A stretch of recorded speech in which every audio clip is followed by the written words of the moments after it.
What is shaken? Welcome to this episode of the Wind Up Podcast. Thank you so much for tuning in.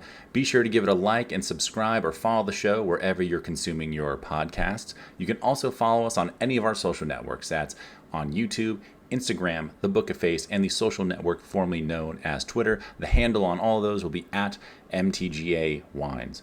You can head to our website, mtgawines.com. Scroll down to the bottom of that homepage. You can fill out the little form there and submit questions, ideas, and thoughts for the show to dive into in future episodes. While you're there, you can also find out a little bit more about us, our wines, and all the goings-on that we have around the country and, of course, here in the Napa Valley. Well, I hope the little impromptu blending session / tasting was enjoyable in last week's episode. Welcome back, everybody. I was literally walking through the cave, getting all my just glassware, getting my wine thief, and I'm like, you know what?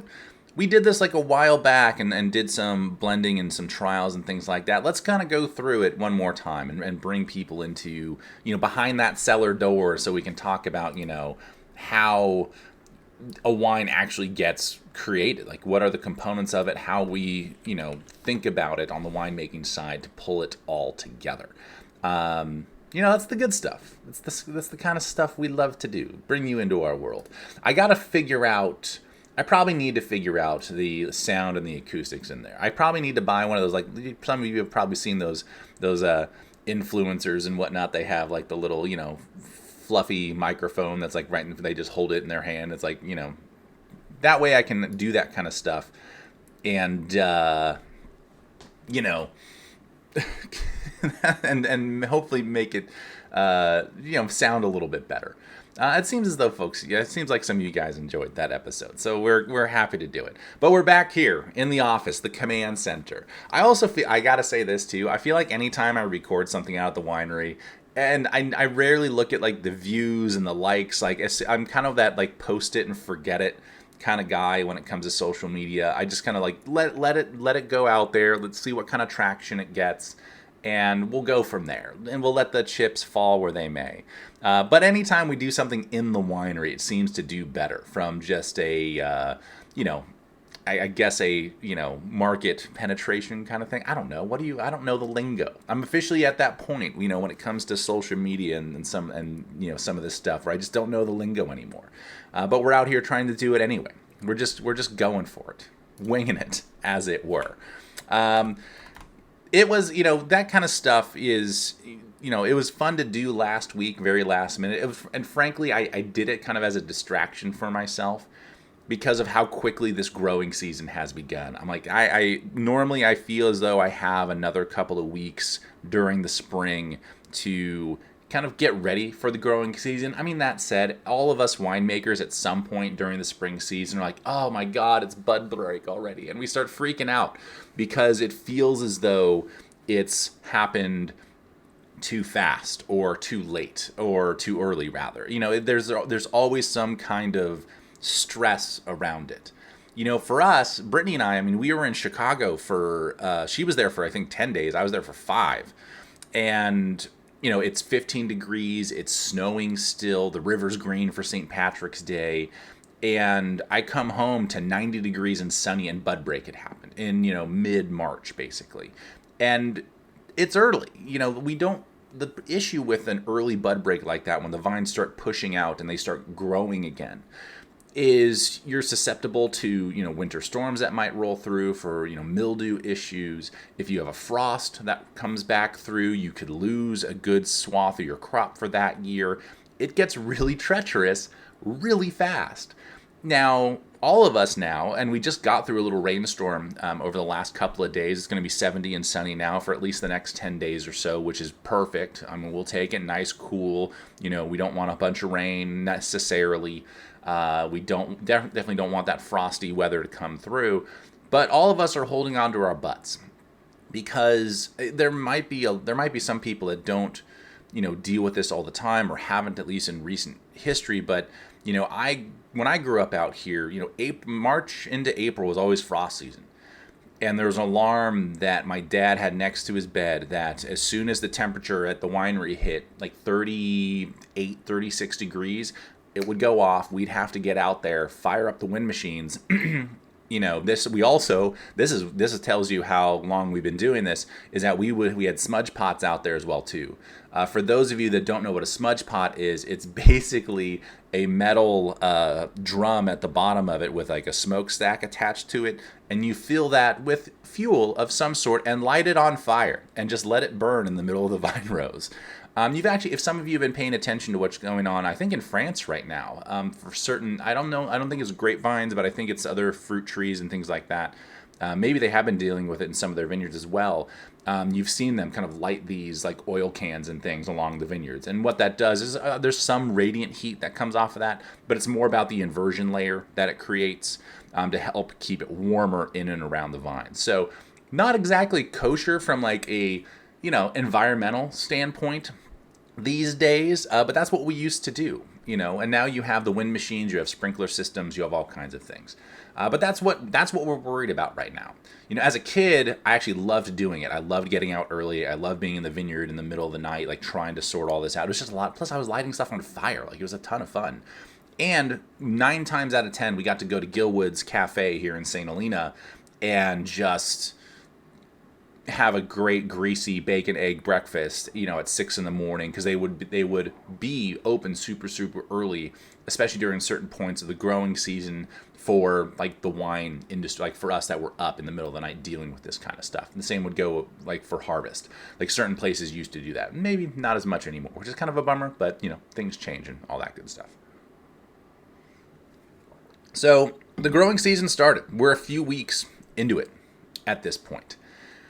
We've as winemakers, as vineyard managers, we've all started talking about it. The big concern is our weather events, as always, particularly right now. Frost is a big issue, for molds and mildews and things that might come with a rainstorm like we just had. There are certain sprays and things you can do to help mitigate that, to help prevent it from, really being an issue.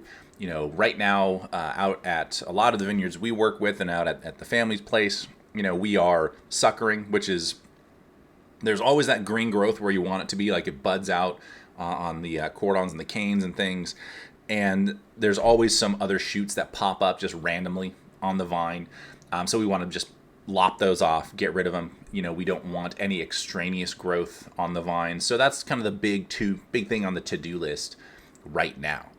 And it's just work. It's actually kind of nice. For me, it's like you put a playlist on your phone, you put a like an earbud in, and you just start going down the vine row and start picking things off as you go. It's actually very nice. You're out in the sunshine. It's work, but it's good hard work. It's good hard work. You know what I mean? For a lot of us, kind of as I spend more time in the cellar and kind of in the back office these days, we start talking about like some of the potential like things that we are, maybe trying to mitigate or fix within this industry. And this is going to be a little geeky, but there's, we start talking about some of the pests, the diseases, the viruses and things that could potentially affect our grapevines and our crop for the year. In fact, we were down at, I was down at CAA Copia with a big group of winemakers and vineyard folks. ETS Laboratory, which is the great independent lab in St. Helena that does a lot of the analysis for us and do some studies like this every once in a while.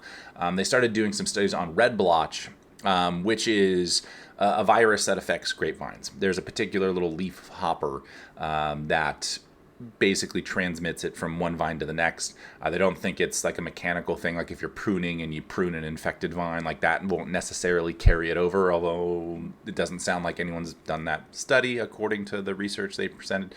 So, right now we're kind of in this preparation, getting ready to like mitigate any potential issues.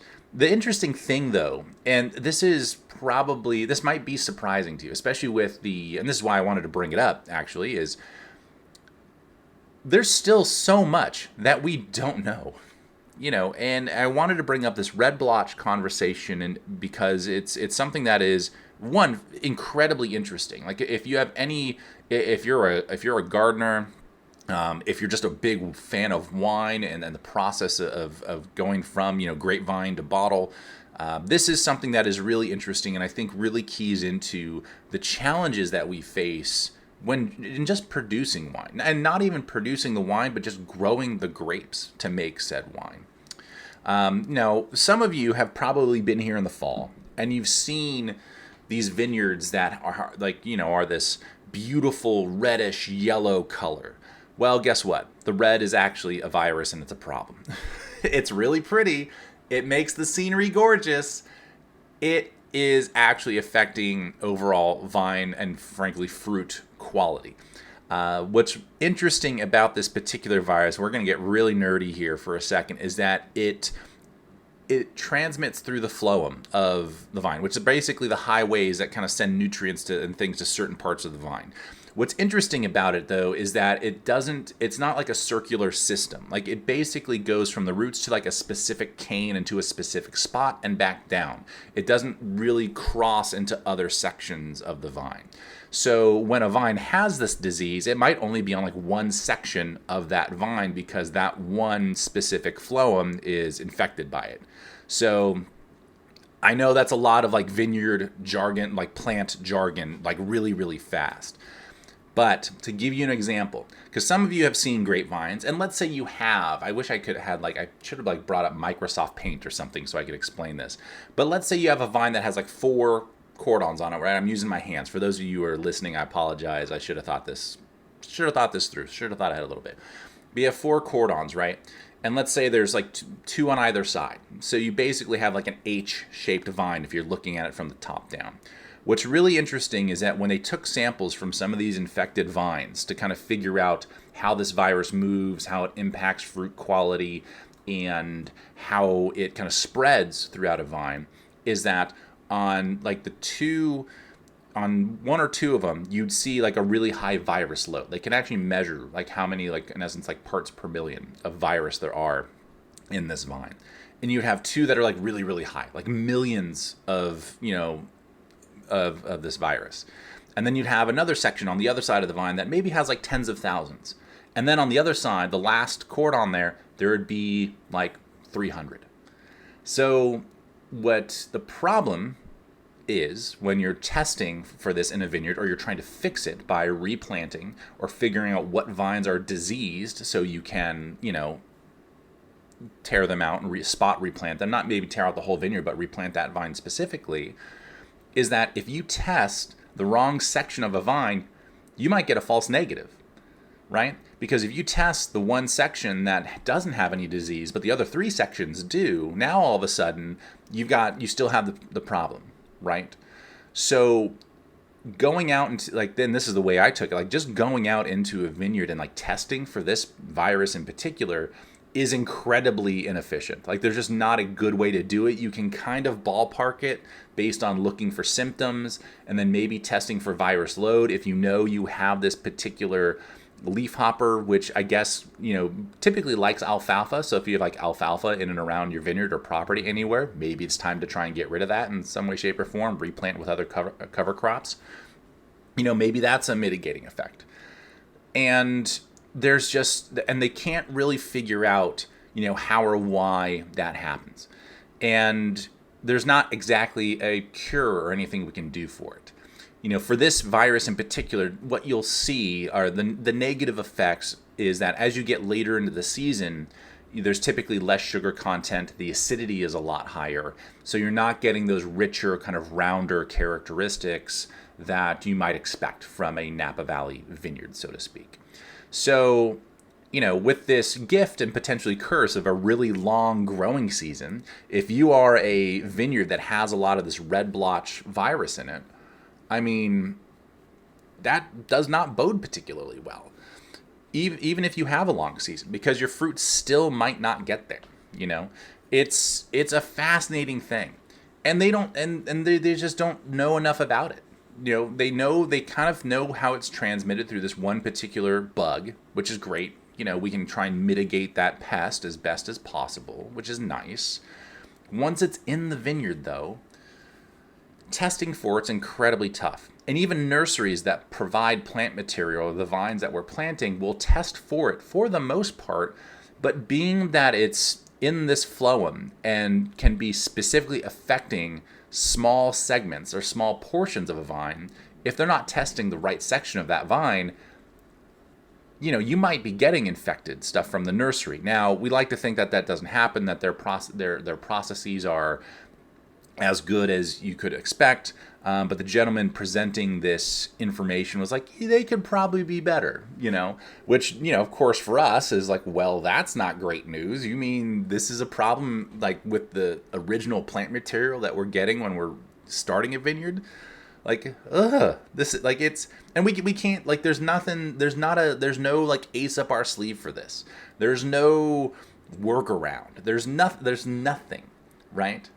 So we all left, everyone I talked to as we were leaving this conference in terms of this growing season as we're getting started, we're like, cool, we walked in there not knowing a whole lot, and we all feel like we still don't really know a whole lot other than my basic plant biology. Like, I got a nice little refresher on that.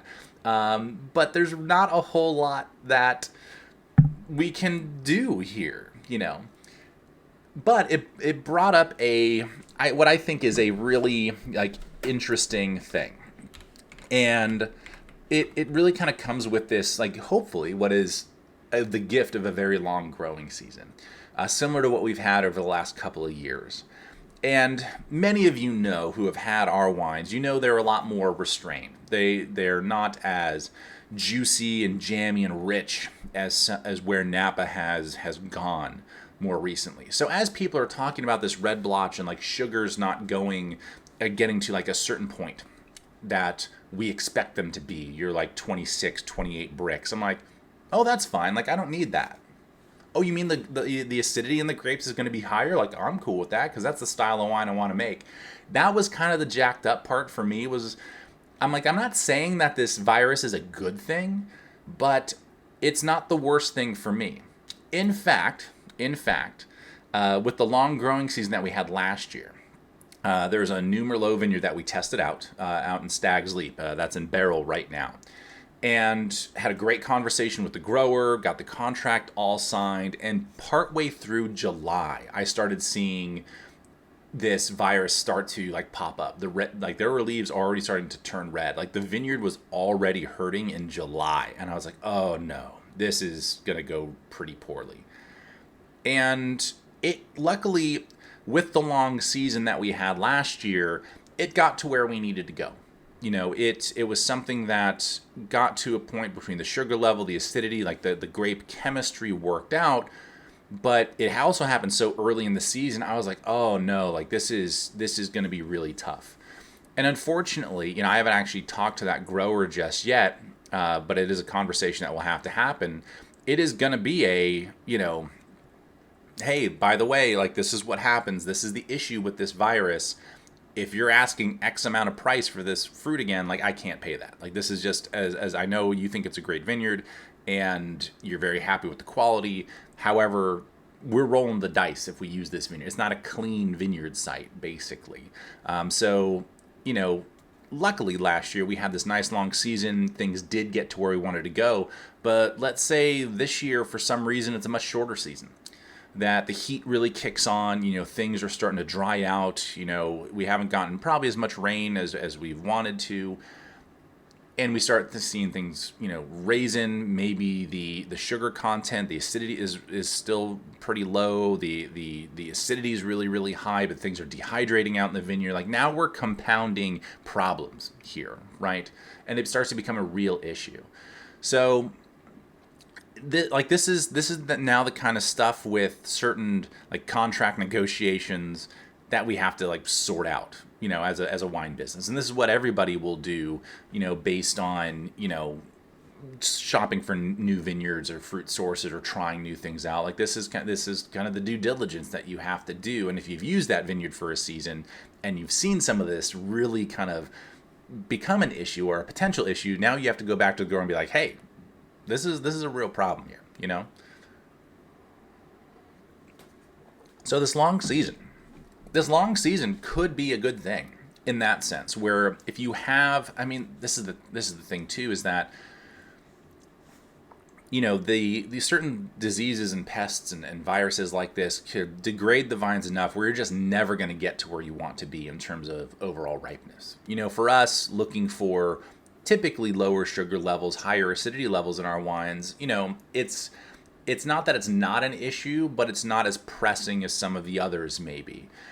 And I think that this brings up, a really good, point that, with this, again, kind of this gift of what might be a long season, but this curse of like what's going to happen next in terms of weather events, we just have to kind of sit here and let it play out and then hopefully manage the vineyard in a way that helps promote ripeness. And this was something that they did talk about during this little seminar. Is like there are pruning techniques, how you're de-leafing or not, how you're conducting your farming to help promote ripeness in the vineyard. So even if you have this virus, red blotch, in and around your vineyard, there are ways that you can still promote ripening. And yeah, these grapes might be a little bit behind where you want them to be, but if the season is long enough, you can get close to where you want to be, and you might even be able to achieve the ripeness that you want to.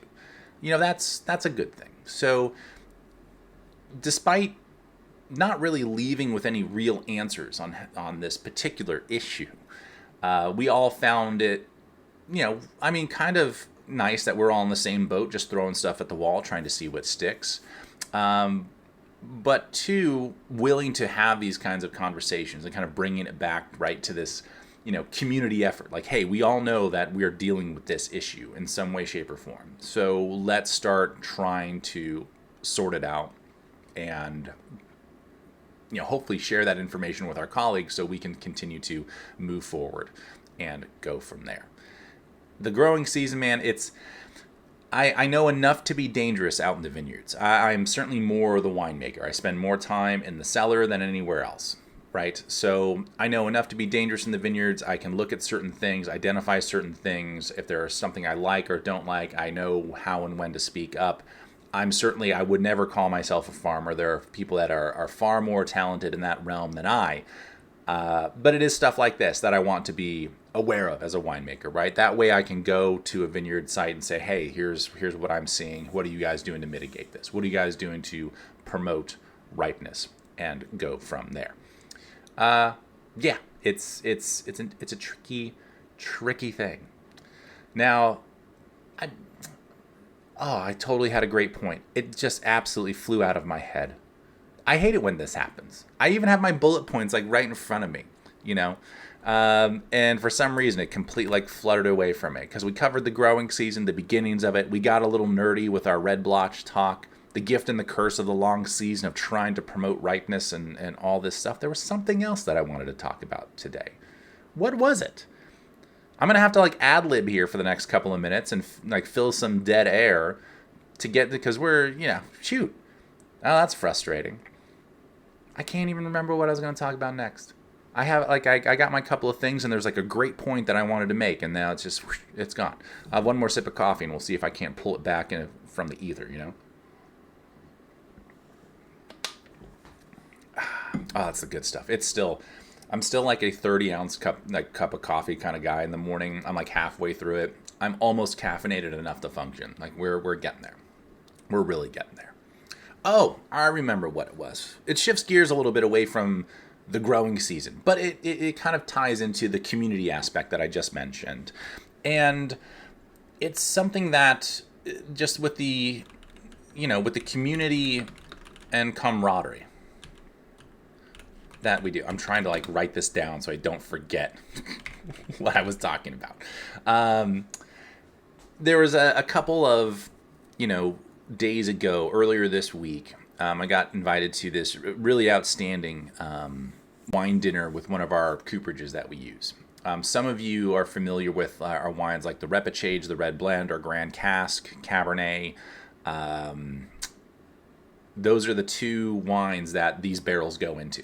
And, the beautiful thing about it is, it's a very tight-knit community. I try to promote that as much as possible because it always feels like it from the outside in, there's kind of this competitive push every once in a while. And all of us here are yeah, that's not really how we operate. You know what I mean? But we're at this wine dinner, sitting next to one of my really good friends. Actually, a few of my really good friends on either side of me. Some new faces in the room that I've like met in passing, but haven't really talked to. Some new folks that I'd never met before as well. But there's like 16 of us, winemakers all in a room. We're drinking a bunch of great wines. Had an amazing coursed out meal, and we're talking about stuff like this. Yeah, I know that red blotch conversation. I know I apologize for probably boring some of you with like the, you know, here's the virus stuff that we're watching out for in the vineyards. It's pretty nerdy, and frankly, I get it. I get why it's not super sexy to talk about. Like, it's not that exciting necessarily. For us, it was. But it's because we get together in these moments. And it's been a couple of these over the last few weeks of just talking shop with people, figuring out like, hey, what are the solutions to some of these problems? Like what's working for you? What's not working for you? What have you tried? What have you tried? And when it comes to even barrel conversations, at this barrel dinner, as we're sitting there talking shop, and a lot of it's just, catching up with friends and hanging out. But you do talk a little bit of shop, and you try and sort out, because one of my good friends that's sitting right next to me, I mean, they crushed, I think, a few thousand tons of grapes last year, and we did like 60 out at the winery, right? So you're rubbing elbows with people that, from like a scale perspective, are going big or going home, and then you have kind of the little like boutique guys like us that are all in the same room trying to troubleshoot the same stuff. It's really, really fascinating, and that is what kind of keeps me coming back. Like, even on like the really bad days, because every job, it's a job, you have your bad days here and there. And I'm not gonna lie, it's been a really crazy couple of weeks between work, travel, stuff going on in the cellar. It feels like, I even saw another good friend of ours at the gym last night, and she was like, man, every day this week has felt like a Monday. Like, it just hasn't stopped for like, I mean, it feels like about 2 months at this point. It's just been go, go, go, go, go. There's that little bit of a reprieve in Chicago. We got a little camping done. So there's been these like little moments of respite, right? Is that how you say that word? Am I saying that dumb? Respite, right? There's been some breaks in the action, is what I'm trying to say.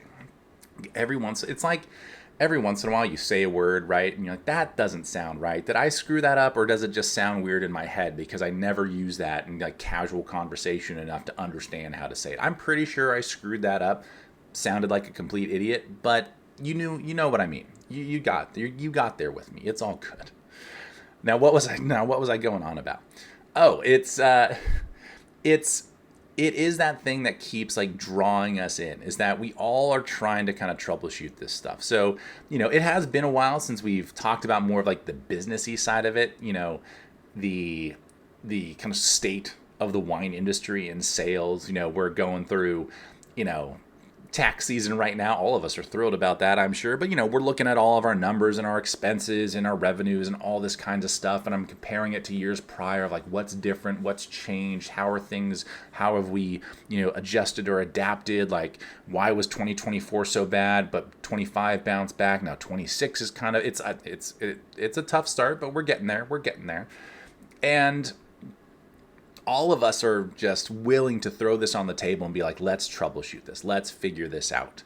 The growing season always seems to be when us winemakers and industry folks, and it always is like right around this tax season, we are finally coming out of hibernation, and we're all getting back in front of one another, and we're all trying to forge ahead together.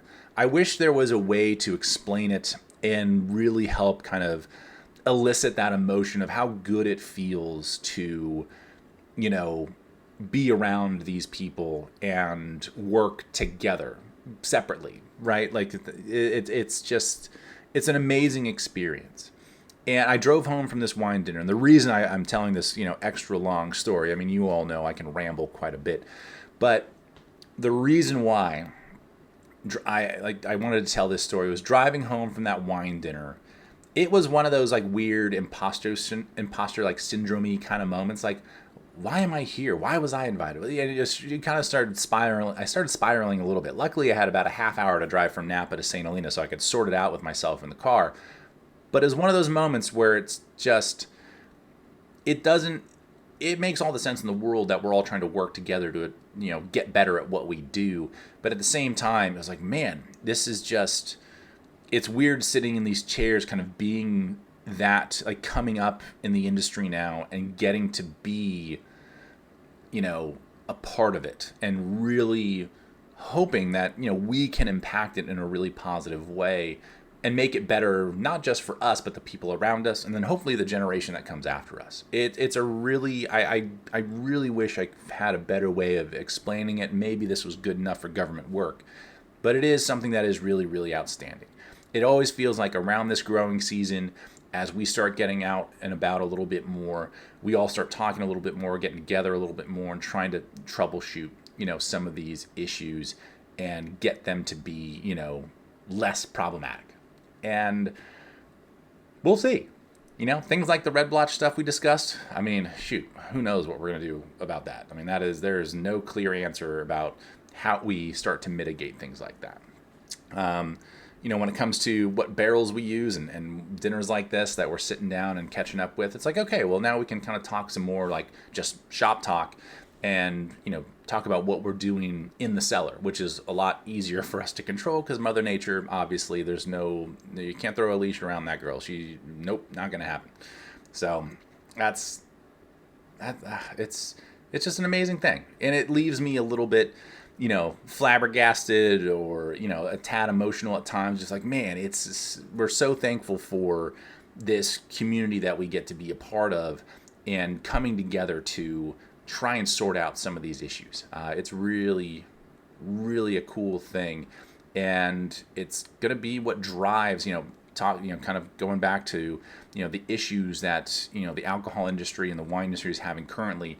It will be the thing that pulls us out of this, right? Like that is going to be the linchpin, the keystone, the insert analogy here, thing that helps us, get out of this doldrum and kind of back into the spotlight. And I'm very thankful that, hey, whether it's folks like yourselves or it's sitting around that dinner table the other night, very thankful that that the community is here to lift one another up. It's a pretty cool thing.